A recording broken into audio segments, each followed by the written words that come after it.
Second practice in Monte Carlo. F1's finest with another hour of track time ahead to really get to grips with the Circuit de Monaco. Many have touted Ferrari as the team to beat on this narrow, twisty course where downforce rather than extreme speed rules. And so it proved in FP1 when Charles Leclerc had been fastest from teammate Lewis Hamilton. The 7-time world champion playing catch-up in this session, he flirted with disaster on an early quick lap. Oh, you just feel it's a place that you can split a Formula One car in two if you get it wrong. It's that difficult and that high speed with no barrier margin.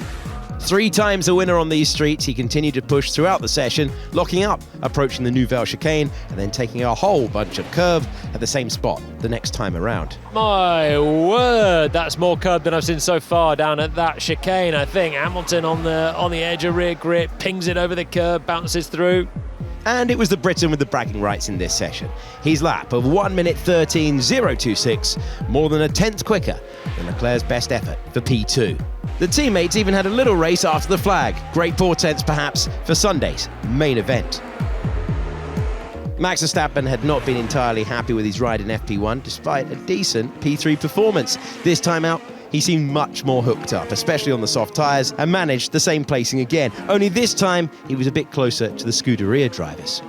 Red Bull teammate Isaac Hadjar, who crashed out of FP2, was P6 this time around, his mechanics working wonders in the interim. There was a hairy moment for George Russell early doors. Oh my word, the car getting loose through the first part of the swimming pool. He will need an underwear change.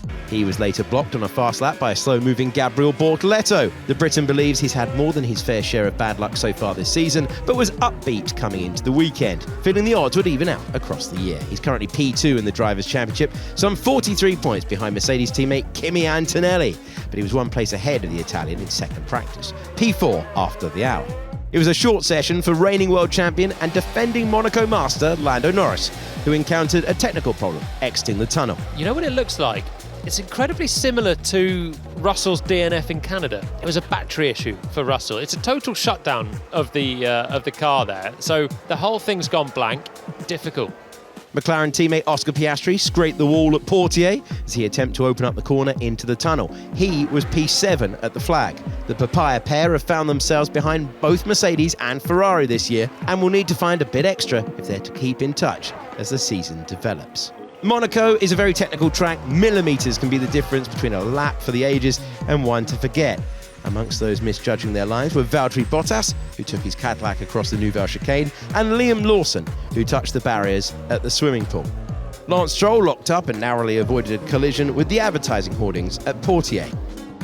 Franco Colapinto smoked his tyres at Saint-Devote but committed to the turn, glancing both the left-hand wheels along the Armco. He made it back to the pits but never re-emerged. Alex Albon had to have his wits about him through Massenet when the Williams man found Arvid Lindblad on his racing line. Oh, what is that? Oh my god. That's really dangerous. Pierre Gasly, who made the top 10 in FP1, found traffic at Mirabeau in the guise of Carlos Sainz. Sergio Perez, one of just a handful of current drivers to have won this race, was forced to park up at Casino, smoke pouring from his Cadillac's cockpit. There's a lot of smoke in the cockpit. Copy that. Box. No, I need to stop. Wise choice from an experienced hand. So another Ferrari 1-2, Hamilton from Leclerc with Verstappen snapping at their heels. Then came the Mercedes men, followed by Hadjar, Piastri, Hülkenberg, Bortoleto and Oliver Bearman. P11 for Gasly, and he was followed by Sainz, Albon, Lindblad, Colapinto, Lawson, Ocon, Perez, Norris, Alonso, Bottas and Stroll.